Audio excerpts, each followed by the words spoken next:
आपका स्वागत है। मुंब्रा पुलिस की 6 करोड़ की लूट की घटना जिसकी अभी भी जांच चल रही है। अभी ये मामला पूरी तरह से शांत भी नहीं हुआ है। थाने पुलिस आयुक्तालय के अंतर्गत आने वाला ये मुंब्रा पुलिस स्टेशन, और ये मुंब्रा पुलिस स्टेशन जिस कलवा डिवीजन के अंतर्गत आता है, कलवा विभाग के अंतर्गत आता है, उस विभाग के असिस्टेंट पुलिस कमिश्नर यानी सहायक पुलिस आयुक्त वेंकट आंधले, जिनके बारे में कई सारी किंवदंतियां, कई सारी बातें, कई सारी चर्चाएं रोजाना मुंब्रा, कौसा, कलवा, शील टाइगर परिसर में होती रहती है। इनका एक कारनामा अब सामने आया है। ये कारनामा जो है वो है पुलिस वाला या गुंडा, ऐसा सवाल पैदा करने वाला। क्या है ये कारनामा? तो आपको बता दे, हमारे साथ मौजूद है यहां पर मोहम्मद अहमद फतेह मोहम्मद अंसारी। मोहम्मद अहमद फतेह मोहम्मद अंसारी अमृतनगर स्थित एमके कंपाउंड में इनकी अपनी एक यूनानी दवाइयों की दुकान है, दवाखाना चलाते हैं, हकीम है पेशे से, और इन्होंने शील फाटा पर एक जमीन खरीदी। ये जमीन इन्होंने किनसे खरीदी, इस बीच में दलाल कौन लोग थे, फिर इस जमीन को विकसित करने वाले डेवलपर कौन थे, ये सब कुछ हम मोहम्मद अहमद अंसारी साहब से सुनेंगे।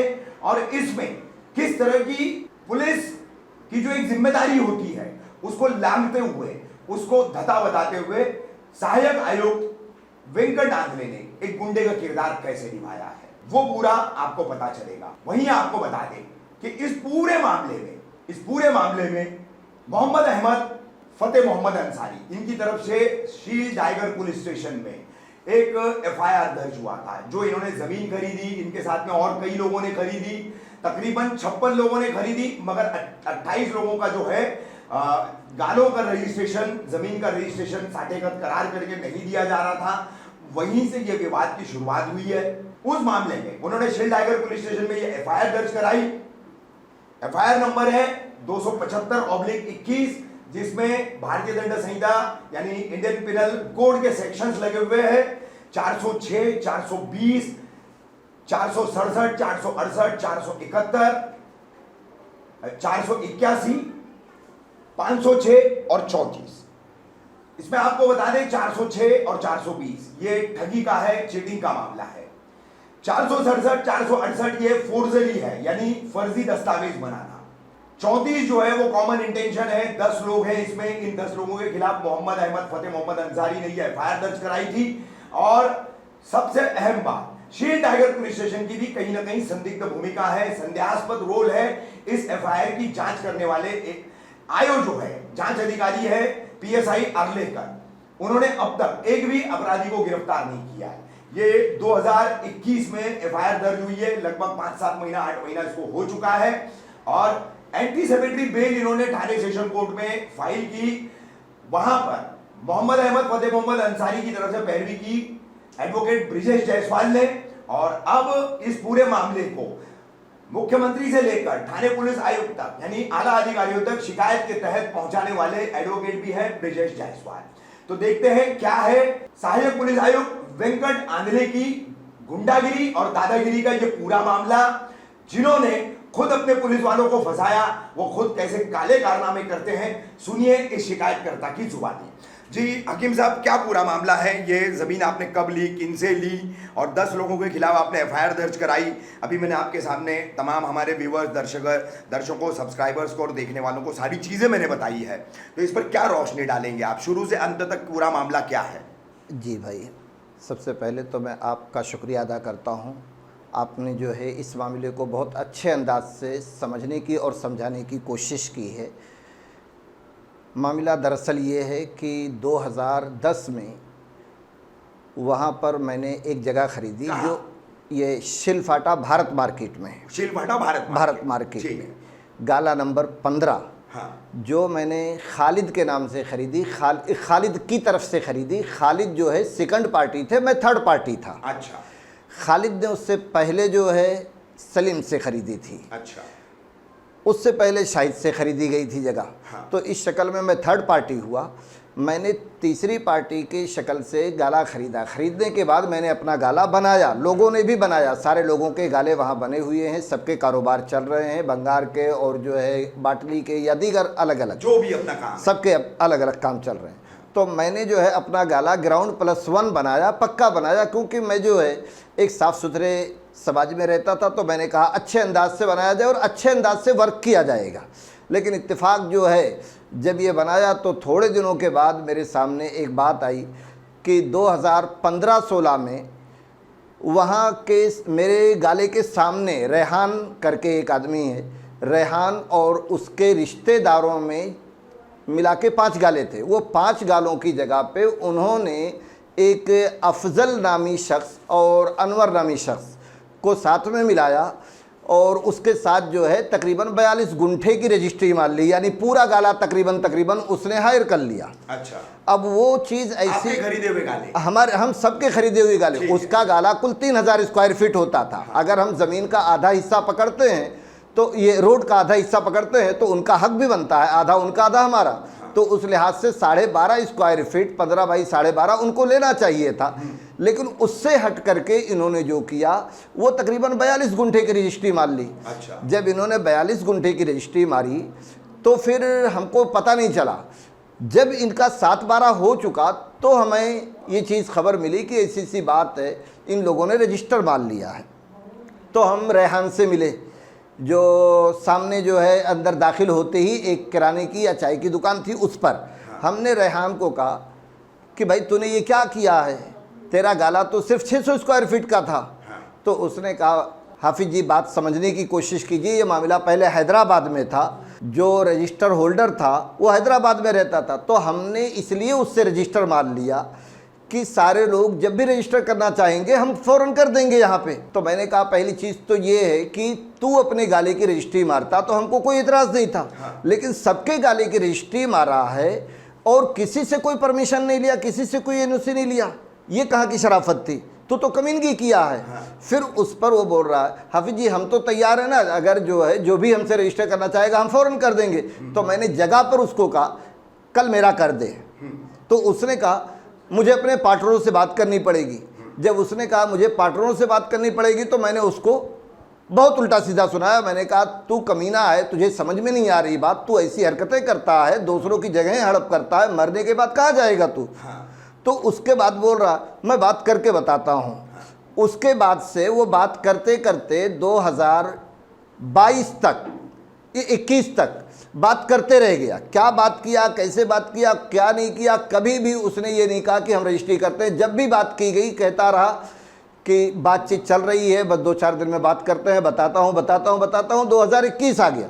2021 में हमको ये खबर मिली कि अचानक वो जगह जो है डेवलपर को पूरी रजिस्टर मार दी गई है। अच्छा, अब वो डेवलपर में 2 लोग थे, एक मुकीम एक जाकिर। अच्छा, तो उन लोगों ने रजिस्टर मारा, उसके बाद उन्होंने और कुछ लोगों को पार्टनर लिया, क्या लिया कैसे लिया, तो वो 4 लोग हो गए। अच्छा। जिसमें नियाज मलिक और उमर खान करके जो है 2 लोग हैं। तो ये मिला के 4 डेवलपर हुए। तो इन लोगों को ये सारी चीज़ मालूम थी, क्योंकि वहाँ पर ये लोग बाकायदा जो है बिल्डिंग बना रहे थे, आते जाते थे, लगातार वहाँ के रहवासी थे। आपका रजिस्ट्रेशन का विवाद जो है रेहान से चल रहा है, ये डेवलपमेंट जमीन लेने वालों को पता था, मुकीम वगैरह बिल्कुल सबको मालूम था, सबको पता था। उसके बावजूद इन्होंने डेवलपमेंट रजिस्टर मारा। और डेवलपमेंट रजिस्टर मारने के पहले इन्होंने ये नहीं सोचा कि गाले धारक सारे लोग गाले के अंदर मौजूद हैं, सारे लोग रह रहे हैं, पोजीशन में है, इनसे एक बार बात तो कर ली जाए। इन्होंने बगैर बात किए डायरेक्ट चुपके से रजिस्ट्री मारी। इससे जाहिर है कि ये जो है इस चीज़ को बताना चाह रहे थे कि हम जब चाहेंगे सबको खाली करा देंगे, हमारे अंदर ये पावर है। इस लिहाज से हम जो है परेशान हो गए। तो बाद में ये बात सामने भी आई कि हमारे साथ वालों ने ये बताया कि भाई हम लोगों को धमकी दी जा रही। क्योंकि मुझे धमकी डायरेक्ट इसलिए नहीं दी जा रही थी कि मुकीम मेरे पास पढ़ा हुआ था। अच्छा, तो मुझे डायरेक्ट धमकी देने का मतलब ये था कि अपने उस्ताद को कैसे धमकी देता। इस लिहाज से उसने मुझे छोड़ करके बगैर धमकी दिए मुकीम ने ठगी जरूर किया। अच्छा। अब वो सारे लोगों के सामने ये बात जब आई कि भाई हमको डराया जा रहा है, धमकाया जा रहा है, तो ये बात हमको भी पता चली। हमने कहा ठीक है, पहली चीज़ तो ये हम यहाँ तक तो खामोश रहे कि इन्होंने रजिस्टर करा ली, हमारा ताबा है, और जब भी कोई मामला होगा तो सब मिल करके जो है डेवलपर को दे देंगे। लेकिन बात ये हुई कि हमको यहाँ भी जब नज़रअंदाज किया गया तो हम फिर सोचे कि भाई अब मामला नहीं चलने वाला है, बेहतर हम FIR दर्ज करा दें। अच्छा।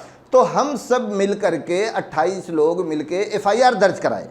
सब मुत्तफ़िका तौर से इस बात पर एग्री हुए कि हाफिज़ जी आप ईमानदार आदमी हैं, आप सच्चे आदमी हैं, आप जो है निडर आदमी हैं, आप लालची नहीं हैं, हम आपको आगे करते हैं, आप एफआईआर को जो है आगे बढ़ाएंगे, हम आपको जो है कंप्लेनेंट बना देते हैं, हम लोग पीछे रह रहे हैं।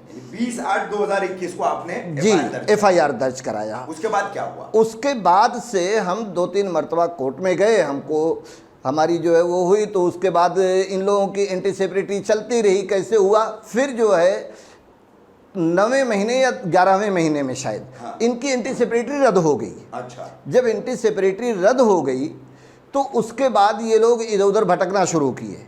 अब भटकते भटकते इस दरमियान में रमज़ान शुरू हुआ। रमज़ान के चंद दिनों पहले ये लोग मेरे दुकान पे आए, मुकीम और जाकिर, और मुझे समझाने लगे कि भाई ऐसा है, आपको हम जो चाहिए वो देने के लिए तैयार हैं, आप जो है इस मामले को क्लियर कर लीजिए, सेटल कर लीजिए। मैंने 2 टोक कहा कि भाई सेटल करने वाली कोई बात नहीं है, 2 टोक बात ये है, सबका हक आप लोग दे दो, रजिस्टर करा दो, मामले को ख़त्म कर दो। हाँ। आप सबका हक दे देते हो, हमारी आपसे ज़ाती कोई दुश्मनी नहीं है। हाँ। तो बोले असल में हम सबका रजिस्टर नहीं मार सकते। मैंने कहा मेरा रजिस्टर कैसे मार सकते? बोले आपका भी रजिस्टर नहीं मार सकते, हम डेवलपर रजिस्टर होने की हैसियत से आपको जो है जगह का 60 रजिस्टर मार देते हैं। मैंने कहा ये मुझसे चलेगा ही नहीं। पहली चीज़ ये है कि 60 रजिस्टर आप कहाँ से मारोगे, आपकी जगह नहीं है, आप ओरिजिनल ओनर नहीं हो, आप ओरिजिनल ओनर नहीं हो। आपका मामला ये कि अभी तक आपने जो है स्ट्रक्चर खड़ा नहीं किया, स्ट्रक्चर पास नहीं हुआ, किस चीज़ का आप डेवलपर रजिस्टर मारोगे? तो उन्होंने कहा नहीं वो लॉ है, हम कर सकते हैं इसको, ये 60 रजिस्टर किया। मैंने कहा आप जो है कर सकते हो, आप अपने लिए करो, मुझे नहीं करना है।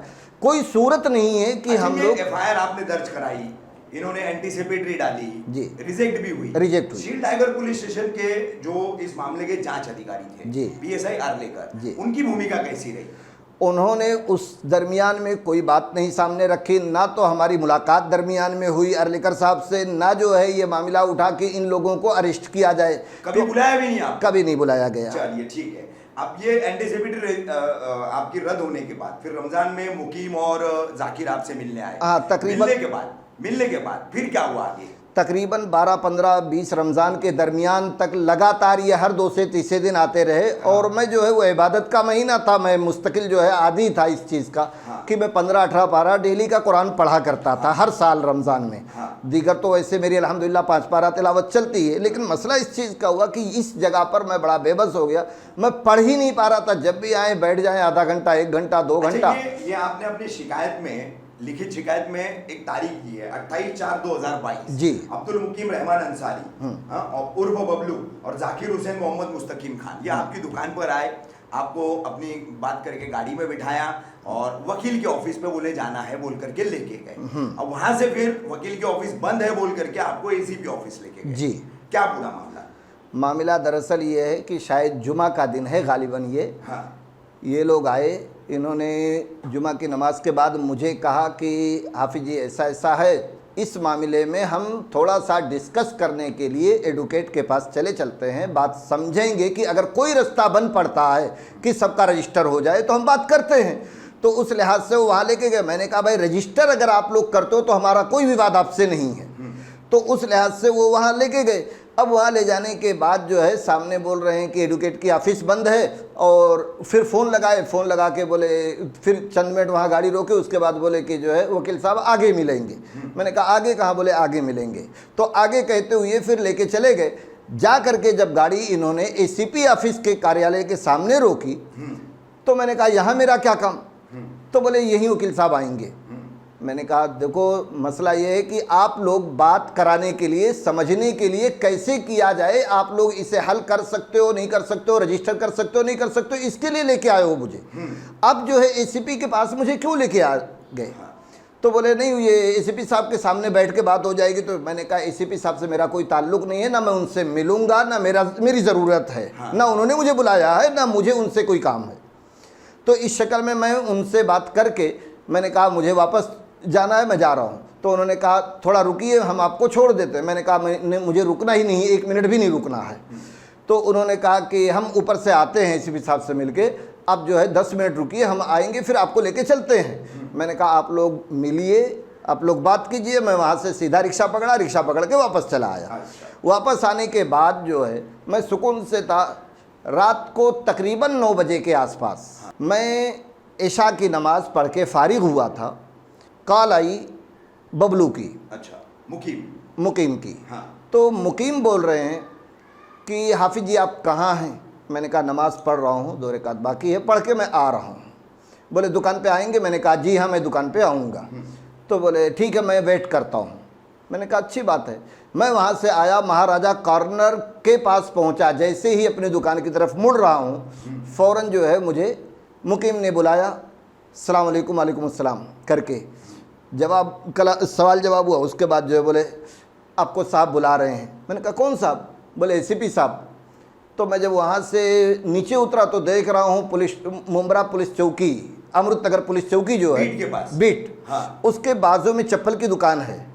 महज 20 कदम दूरी पर तो आपकी दुकान है। उसके महज 10-15 कदम की दूरी है पे ना? मेरी दुकान है। हाँ। अब उसके बाद जो है यहाँ सामने एसीपी साहब खड़े हैं, ये मतलब उसमें गाड़ी में बैठे हैं, और एसीपी के साहब के साथ में और भी लोग बैठे हैं। और वहाँ पे जो है बात हुई तो बोले आप हमारे ऑफिस गए थे, वापस क्यों आ गए? मैंने कहा सर मैं एसीपी साहब पूछे जी। हाँ। तो मैंने उनको कहा सर मैं आपकी ऑफिस में क्या करने के लिए जाऊँगा, मेरा क्या काम है? हाँ। तो बोले नहीं आप गए थे दोपहर में ना। मैंने कहा सर मैं गया नहीं था, मैं ले जाया गया था, मैं ले जाया गया था। फिर मैं वहाँ से जो है जब मुझे ये पता चला कि एसीपी साहब की ऑफिस में लाया जा रहा है तो मैं वहाँ से इनसे नाराज़ होकर झगड़ के वापस आ गया था। अब जब मैं वापस आ गया हूँ तो वापस आ जाने के बाद जो है ये फिर ये मामला हुआ। अब इतने टाइम आप आए हैं तो अब मैं क्या करूँ? तो उन्होंने कहा कि आप चलिए वो वकील साहब की ऑफिस में, वहाँ बैठ के बात करेंगे। मैंने कहा ठीक है।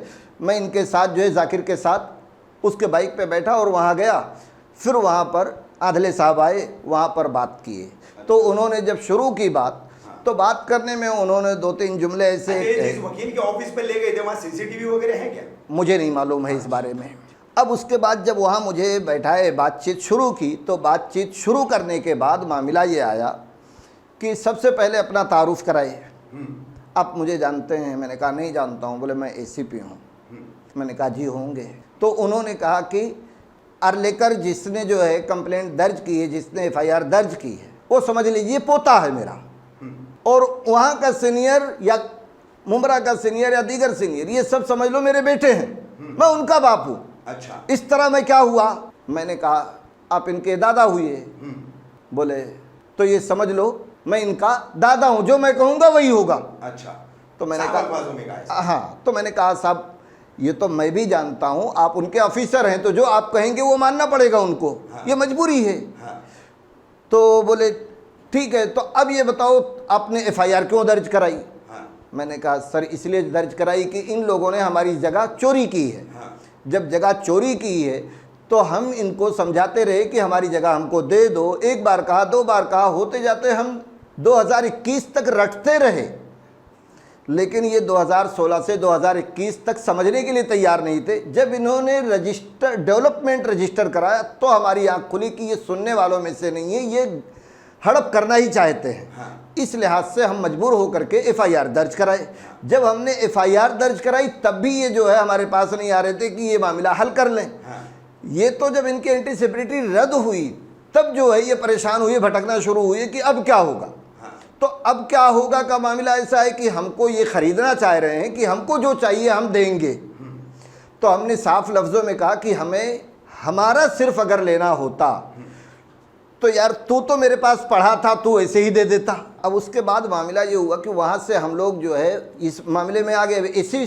एसीपी साहब का इन्वॉल्वमेंट इस शक्ल में हुआ कि इन्होंने कहा कल दोपहर में आप लोग आओगे तो अफजल वगैरह को सबको साथ में लेके आओगे। अब सारे लोग साथ में जब गए, मैंने कहा भाई उन लोगों का मैं नंबर भी नहीं जानता। तो उन्होंने कहा ठीक है हम आपको नंबर दे देंगे, मतलब ये फिरोज साहब ने कहा हम आपको नंबर दे देंगे। उन्होंने नंबर दिया। उसके बाद इन सबको एसीपी साहब ने बुलाया, हम लोगों को, हमको भी बुलाया, बुला करके बात किया। बोले आपकी जगह अगर आपको मिल जाए तो आपको क्या तकलीफ? मैंने कहा मेरी जगह नहीं, सबकी जगह अगर मिल जाए मुझे कोई तकलीफ नहीं। कुल 28 लोग। कुल 28 लोग। हाँ। सबकी जगह मिल जाए मुझे कोई तकलीफ नहीं। बोले ठीक है, हम इनसे बात करते हैं, कैसे होगा क्या होगा, कराते हैं, और आप अच्छे आदमी हो इसलिए आपका हम कैसा भी करके करवा देंगे। मैंने कहा हमारा नहीं, सबका सर।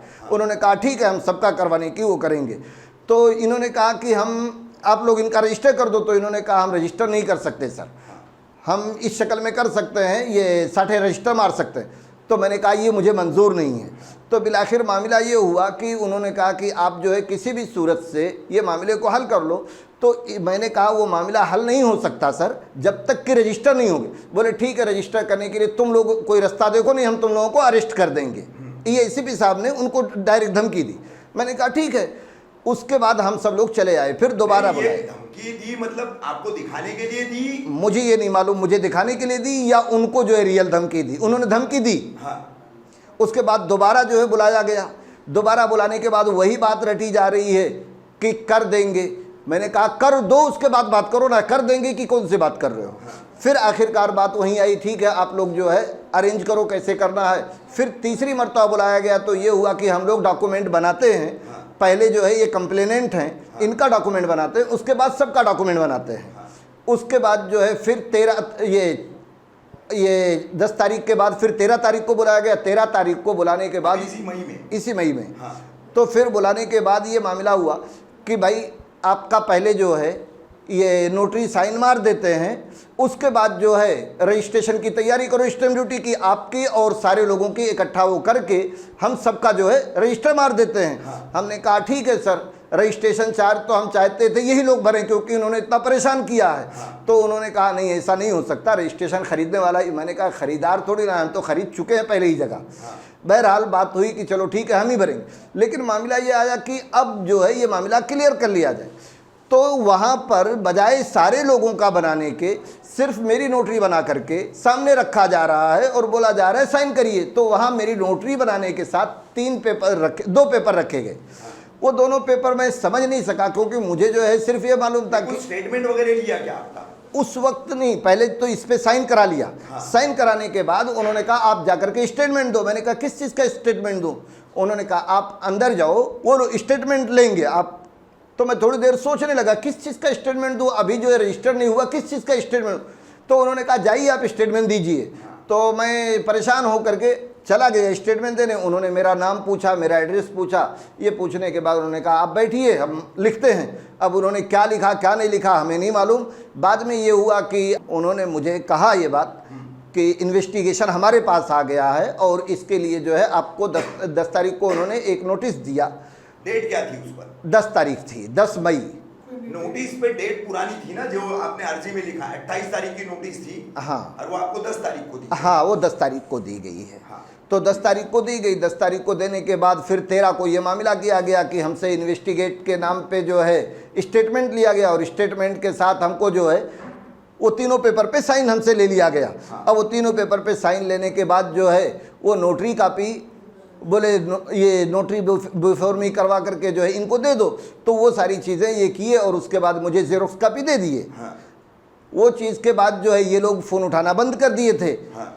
बात हुई मतलब उस दिन उस रात में फ़ोन उठा रहे थे, दूसरे दिन सुबह भी फ़ोन उठा रहे थे, तीसरे दिन से फ़ोन उठाना बंद कर दिया। हमने अपने साथियों को कहा भाई एक काम करो, इन लोगों से बोल दो कि रजिस्टर करा दें। नोटरी कराने के लिए तैयार, नोटरी करा के फिर रजिस्टर कराएंगे। तो ये नोटरी कराने के लिए भी तैयार नहीं, रजिस्टर कराने के लिए भी तैयार नहीं। तो फिर हमने अपने वकील से बात किया तो हमारे वकील ने कहा, ब्रिजेश ने, हाँ। कि साहब ये आपके साथ चिटिंग की गई है, 169 कराने की कोशिश की जा रही है। हाँ। तो फिर हमने जो है मजबूर होकर के ये मामला किया कि हम जो है एसीपी साहब को मजबूर होकर के ये मामला करें कि आपने गलत क्यों किया और आप दबाव क्यों बना रहे हैं, आप इनसे क्या ताल्लुक़ रखते हैं, आपने हमको यहाँ कैसे बुलाया, किस आधार पर बुलाया। इन 10 लोगों द्वारा आप 28 लोगों के साथ की जाने वाली ठगी में इन तमाम अपराधियों का जिनके खिलाफ आपने एफआईआर दर्ज की है, एसीपी आंदले ने पूरा साथ दिया, उनके लिए दबाव बनाया जी। और आपके साथ एक और ठगी करके आपके झूठे बयान पर दस्तखत के लिए,